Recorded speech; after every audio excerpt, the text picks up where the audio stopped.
Now let's make something clear. I am and have always been a Cartoon Network kid. It's always been the one that speaks the most to me and has always had my favorite cartoons, which makes it stranger that there was a whole era in the mid to late 2000s when they started to focus on nothing but live action content for entire blocks on the network. As strange as it might seem that they even considered making live action content at any point in time, so strange that it almost seems like an oxymoron, I could explain that. To be fair though, this wasn't an idea that came out of completely nowhere. Cartoon Network had previously experimented with live action segments in between their shows, featuring hosts like Tommy Snyder and Nzinga Blake. They went especially hard on Cartoon Fridays with some of these segments. At one point, even managing to get Amy Lee from Evanescence on. Hell, she even made a song dedicated to the network. I think Samurai Jack's cool and Dexter's Laboratory. I miss watching Powerpuff. I miss watching TV. We're living on the tour bus, ain't that bad? But it wasn't until 2006, with their first live-action made-for-TV movie, Reanimated, which also spun off into the TV show Out of Jimmy's Head, where they officially dived into the realm of making live-action content. This was followed just a year later by the live-action Ben 10 movie Race Against Time, which did incredibly well, even spawning a sequel that did even better. All of this clearly led to Cartoon Network realizing that they could get away with making live-action content. And this probably gave them the confidence to launch CN Real in 2009 to compete with live-action shows on Disney Channel and Nickelodeon, hoping to attract a broader audience and boost ratings. And so, with 5 main shows, CN Real launched on June 17th of 2009. Kind of lost myself a bit there, but you know what I'm saying. Now, some important context needs to be stated. A lot of the shows that I'm about to talk about are more or less reality shows, game shows, or shows that don't necessarily need writers. This is probably not something you've thought about simply because, well, I don't think anybody has put any sort of power into thinking about this damn block since like maybe 2010. But the reason behind this is mainly due to the writer's strike of 2007, which led to some big shakeups in the entertainment business. Movies like Justice League Immortal just never got made. Shows had shorter seasons or were just canceled outright, and it led to the rise of a lot of shows that didn't need writers, which continued even after the writer's strike was over for a while. Networks realized how easy it was to push out cheap reality TV that didn't really need anybody to work on it in the same way that a scripted formatted show would. This led to a lot of trends that permeated late 2000s television and persisted even after the fact. I think that's pretty important to mention simply because if not for the 2007's writer's strike, I think the entire landscape of what CN Real was would have been completely different. It's very clear that when they were pushing towards live action content, they very clearly wanted to go with a more scripted format.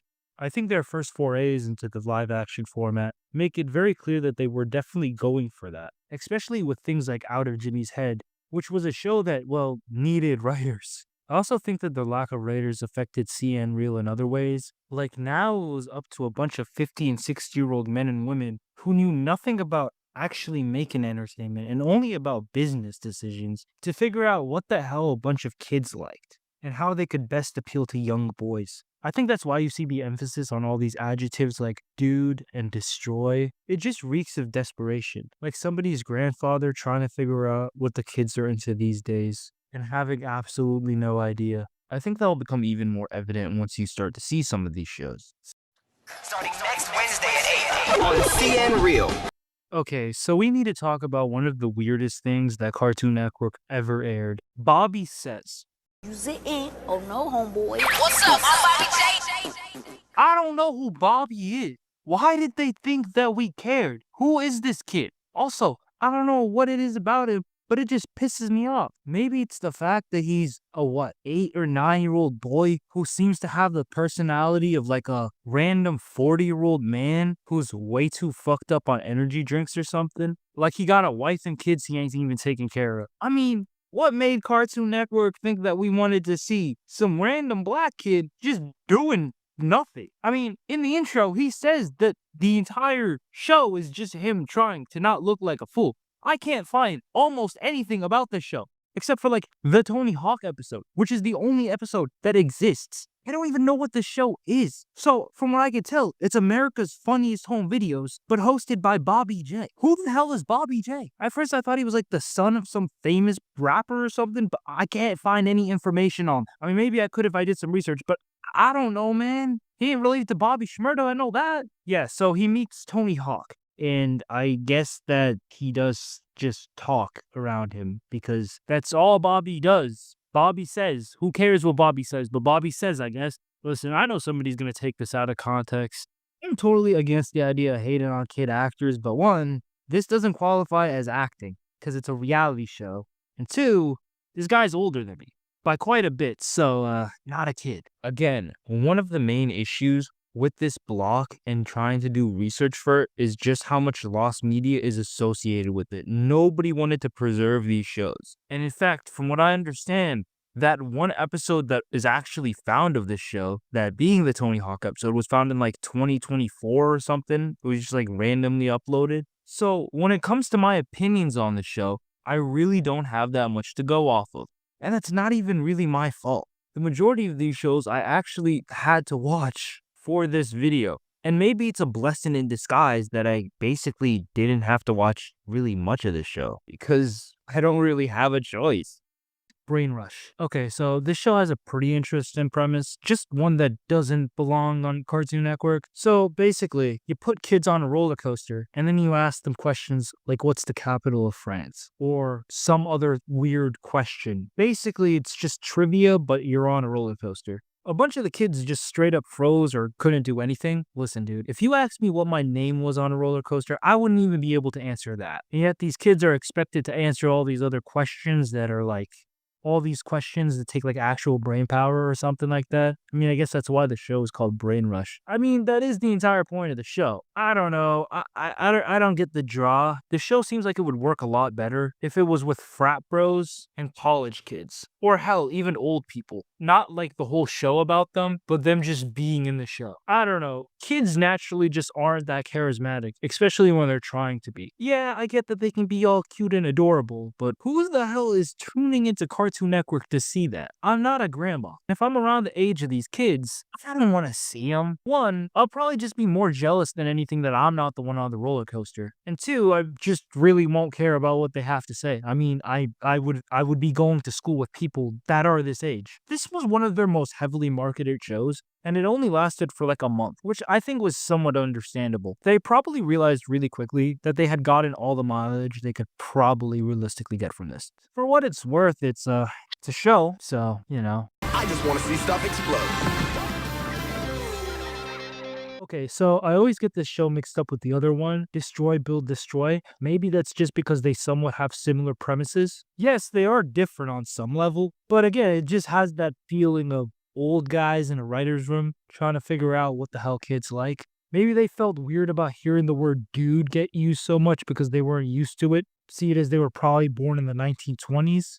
So the basic premise of the show is that it revolves around these three kids, Jackson, Ollie, and Andrew. And basically, it's just Mythbusters for kids. Every episode, they come up with this random idea or ask a question. Like, what would happen if blank, blanked, blanked? Or something. I don't know, right? And then a group of silent adults basically do the experiment for them. I mean, sometimes they're able to experiment. I know a lot of shows kind of do that sort of thing where the kids technically can't do the dangerous stuff, so the adults do. A random group of adults nobody cares about because the kids literally legally cannot do it. But it kind of just feels jarring here because these kids are way older. Like, yeah, I understand why for Destroy, Build, Destroy, you're not letting the kids around all the burning, exploding cars or anything like that. Or you're not letting them build anything out of that, obviously, you know. But here, these guys look like they're like 18, 19. I mean, they're probably younger than that, but the fact that they don't look that way kind of defeats the purpose. So basically, they ask these questions, the experiments get done, and it's basically Mythbusters for kids. What was it we were trying to prove again? Don't know, don't care. That's basically what it is. There's no better way I can try to explain it. It's sucky and dumb. Maybe it's dumb fun depending on who you are or who you ask, but that doesn't really change the fact that it's dumb. See, I think there's one major difference between this and Mythbusters. Mythbusters has a team of scientists, engineers, and really smart, qualified people, or at least people who are probably more educated than you, unless you have, I guess, maybe a master's degree, doing these experiments. So even when the experiments are dumb and really stupid, you don't really feel as guilty for tuning in because, well, it's an educational show with really smart people. But here, they replaced the really smart people with teenagers. I think these guys are teenagers. I don't really care. I'm just saying that they look that way to me. They could be 20. I don't know. And say what you want about Destroy, Build, Destroy. That show's saving grace was Andrew WK. It is kind of strange to have a show like that, but instead of having an adult superstar guy, you have 3 kids who just don't make the cut. Overall, the show is not bad. It's not great either. And as far as CN real shows go, it's honestly, I guess certainly a step up from Bobb'e Says, which was marketed alongside the show. The fact that they thought this guy Bobb'e had more charisma than all 3 of these guys put together, so much so that they gave him his own show, is insane. And I know I shouldn't be ragging on that show again. We're not even talking about that show. But seriously, I really have beef with the show. I would have taken All He Says any day over this. He's way cooler. The Othersiders is honestly just one of the stupidest things I have ever seen in my entire life. I feel like this whole thing is conceptually broken. It's basically a ghost hunting show, but with kids. Teenagers, I guess? I don't know. Now, you might say that sounds awesome. But this isn't like supernatural or anything. This is like one of those shitty reality shows you see on one of those random TBS type channels. I know they still air these a lot because they're really popular with certain crowds of people. I feel like something like The Outsiders kind of defeats the entire purpose as to why people would even watch a program like this. As crazy as it might sound, there are actually millions of people who believe that one of these ghost hunting shows will somehow one day find an actual ghost, or God forbid, has already found one. Cartoon Network basically just saw the success that these sort of shows were having and said, hey, we can do that, but with kids. Now, maybe for a second that makes sense until you realize that having a bunch of kids explore all these sort of abandoned places late at night for hours on end, days even, without getting any sort of sleep is just logistically impossible. Also, you can't allow a bunch of unsupervised kids to do anything, at least not while they're working for you. So they're basically accompanied by adults throughout the entire show. You don't always see the adults, but it's pretty obvious that they're there. The adults already scouted out these locations, the adults took them there, and the adults have to make sure that they're out of that location by a certain time period. A lot of these shows have these people stick around in these actual locations that are scary and actually might have dangerous stuff going around for upwards of 12 hours. But I'm also pretty sure that anybody under the age of like 16 can't even work for more than 4 hours a day, which kind of defeats the entire point of this. So these kids basically discover absolutely nothing, but they're not even in any danger unless you're an idiot and actually do believe they're in danger, which if so is way more concerning. They do go to asylums and all these other locations, but they're clearly clean places or places where nothing dangerous is actually happening. So these kids are never in any actual danger, and they're never actually in any sort of situation where they could actually find a ghost. Again, I have to wonder, who was this show meant for? Conceptually, you would think it would be kids who are into ghost shows, but the kids who are into ghost shows would probably just want to watch actual ghost shows. Like, I know that if I was a kid, and honestly, I do actually remember watching ghost shows and thinking that they were pretty interesting. And I remember a lot of the reason I thought it was super interesting was because it was adults. These people were obviously way older than me, probably have some sort of degrees, and are also just straight up fanatic when it comes to their craft. These kids aren't ghost freaks. They're clearly not obsessed with ghosts, and they're not old enough or mature enough to really be doing any sort of research. Now, ghosts don't exist. That's pretty obvious. But a lot of these other shows are really good at just editing around everything and making you not really care. It doesn't even matter if they don't discover anything. That's why these shows can have hundreds of episodes. They keep relaying information to you. I know that the other live action shows that I've seen in this genre that are actually targeted towards adults literally have actors recreating the sequences that would have led up to the ghosts being created to begin with. The murders, the accidents, the historical locations, basically all of that. meaning that even if you don't give a damn about the ghosts, the shows are educational in the sense that they will teach you some sort of history. Yeah, this person's ghost probably isn't haunting this mansion, but they were a real person, and they did actually die, and there is actual history to this. Whilst The Outsiders is basically just absolute nonsense. They don't even actually talk about the ghosts or anything pertaining to them till the end of the episodes, meaning if you actually care about that part, you actually have to wait till the end of the episode, which is ridiculous. They're not drip feeding you, they're forcing you to wait. This would be the equivalent of having a coffee where all the sugar's at the bottom. So you have to drink some pitch black, flavorless whatever where you can't even taste it until you get to the good part. But at that point, you have no coffee left. Unless you like black coffee, which in that case, this show's like getting punched in the face. I don't really have much to say on it. It's just bad. Well, obviously ghosts aren't real. Yeah, but there's actually going to be that one idiot who either thinks that ghosts are real or thinks that I believe in ghosts. Destroy, Build, Destroy. Now, this is the CN show that was probably marketed the most. It was hosted by this guy named Andrew WK. Who the hell is that? They kept marketing this guy like we knew who the hell he was. Like, is this like the prototypical moist critical? Let me Google this guy. He's married to Kat Dennings? That's it, bro. Bro already won. You know what? He already won. I don't know what you want me to tell you. Ain't shit else he gotta do. He's not only an actual musician, but he's pretty funny. Like actually, I'm surprised that they were even able to get him. This is actually interesting, but I don't know what the relation was here. He's honestly the best part of the show. The thing that's kind of weird is that the show is strangely on brand for him. The guy's not edgy at all, really. He's a rock star, but even during the 2000s, when the whole thing to me was dark and mysterious or edgy or something else like that, his whole thing was just being fun, I guess, and partying. Like, seriously, half this guy's discography, actually probably like 75% of it, is literally just party songs about nothing but partying. He's like if LMFAO was an actual person.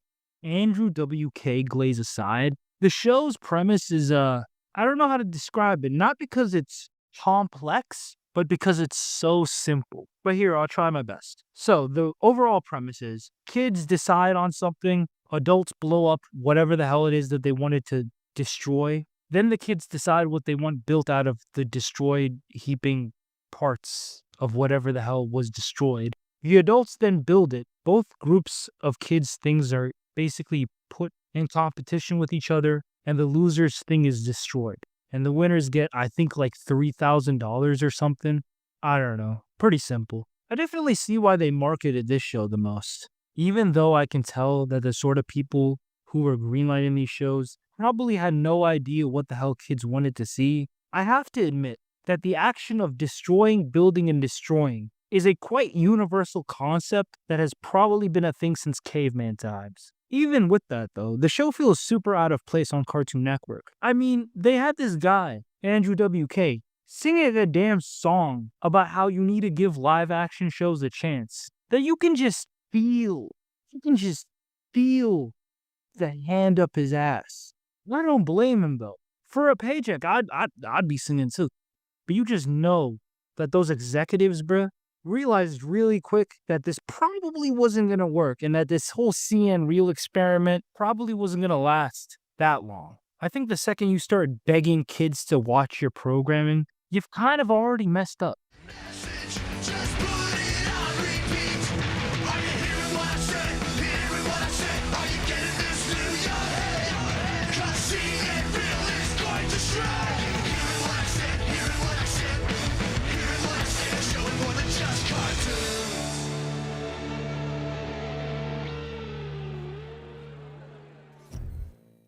Months into the block, they realized that this whole not having any scripted content and relying on these boring CN Real reality shows really wasn't going to work out. And so they promptly dumped Unreal History and Tower Prep onto the network. Maybe they thought it would save the block, but in reality, it didn't really do that. Even though, strangely enough, these shows are fondly remembered by the people who watch them, unlike a lot of the other CN Real shows. But there was kind of an issue with Tower Prep specifically. The fact that it appealed a lot more to the female audience. At the time, Cartoon Network really had this weird mentality that girls didn't buy toys, and that having this show would hurt their future merchandising endeavors. Kind of a similar thing to what happened with something like Teen Titans, where because that show appealed so much to girls as well, they thought that it would hurt their action figure sales, which is really a stupid idea to have here because they weren't selling any merchandise or figures based off of the show. And even from a conceptual level, that idea is just stupid because that's not an issue that either Nickelodeon or Disney Channel had. Networks whose audiences they literally wanted to capture with this block. The whole thing just kind of felt stupid. Unreal History and Tower Prep were basically immediately replaced by this other show called Level Up, which I weirdly enough do remember the marketing for, even though I didn't even have cable at the time. And must have been such a little kid. Like, I don't know if they had billboards or something up everywhere, or maybe the show was just being re-aired for years afterwards. Basically, it's about kids who find a portal to a World of Warcraft type game. Oh my god, this show looks bad. Like really weird CGI and yeah, yeah, they wouldn't learn their lesson with the whole CN Real block for a while, and so they ended up trying again. This time with a show called The Incredible Crew, produced by Nick Cannon of all people. He could probably remake this entire show in a couple of years, exclusively with his children. What is he on, like Child 20? It's basically just a sketch comedy show. So, essentially Nick Cannon's bread and butter. The only thing I remember about this show is that it was like Shamik Moore's start. God, you gotta keep him away from them white girls. You know he wants them. Time to watch a movie! I watch my movies in 3 to the D, baby! Is this guy always corny, bruh? You know what? I'll give it to you. This show looks decent enough. Like, if this was on another network, maybe I would have gave it a chance as a kid. And apparently, there was one other show, The Annoying Orange, or The High Fructose Adventures of the Annoying Orange. I always loved Annoying Orange as a kid. I thought the show was shit. As a kid, I couldn't stand this. I mean, I'm not going to get into like any of the rants that I could possibly have about the show. I might make that into its own video. In fact, I probably will. Might even be my next one. I don't know. Do you guys want that? It's kind of weird because I don't ever remember this show being part of the CN Real lineup. I remember it being on Cartoon Network. I mean, it obviously was, but I didn't know the timelines matched up like that. But now that I think about it, that's probably why The Incredible Crew seems so familiar to me. I think these shows might have been marketed together. Although, the main complaint I always heard about The Annoying Orange was why is it on Cartoon Network when it's not even a cartoon? Now, I kind of do disagree. I do consider what they do with The Annoying Orange to be animation on some level. But if it was on CN Real, then I guess that entire conversation goes out the window. Correction. Apparently, it wasn't part of CN Real. In the same way that Out of Jimmy's Head isn't part of CN Real because it came out before CN Real. The Annoying Orange seems to just been part of a separate experiment along with Level Up. So, yeah, my bad. CN Real really didn't last. It died just a year after it was released. The simple reason as to why it failed was because it shouldn't have existed to begin with. Cartoon Network is a network for cartoons. I cannot stress that enough. It's literally in the name. When you suddenly start dropping these weird live action shows that nobody really cares about and nobody asked for, I don't really know what other reaction you could possibly expect other than apathy from your audience. At the end of the day, the viewers just weren't interested. I don't think anybody really cared about live action segments in between the shows, or things that just weren't important. But at the end of the day, it's the Cartoon Network. I think that viewers simply just wanted to see cartoons. I think that it's especially kind of bad to think about the fact that CN Real started in the summer of 2009, because that means there was some kid out there who was going through school, probably having some sort of hard time, just waiting and waiting for summer so that he could just watch cartoons, busting his ass, trying to get straight A's, just to come home after the last day of school and be greeted to this. Yeah, I would be pretty messed up. I just can't imagine having to deal with this. It's also funny because Cartoon Network straight up threw away multiple great shows, whether through just purely deciding to cancel them or turning them into tax write-offs. Basically, throwing them in the garbage and making it so that they could never acknowledge they ever existed to begin with. I mean, Symbiotic Titan and Megas XLR are never going to be acknowledged again. It's just kind of funny. And yeah, on top of all that, today, the day I uploaded this video, marks 15 years since CN Real first aired. 15 years. It physically hurts me to finish that sentence. Yeah, getting this video out on time basically killed me. I don't know how else you want me to put it. I might review Symbiotic Titan next, I don't know. Or, I might just watch some Bobb'e Says. Hey guys, thanks for watching all the way up to this point in the video. If you made it this far, you might want to check out my other channel. If you want to see me talk about lost media and just darker content in general, video games, whatever, right? Or even my animation channel. I'm probably gonna upload some new stuff there. Anyways, thanks for watching. I've gotta watch the Bobb'e.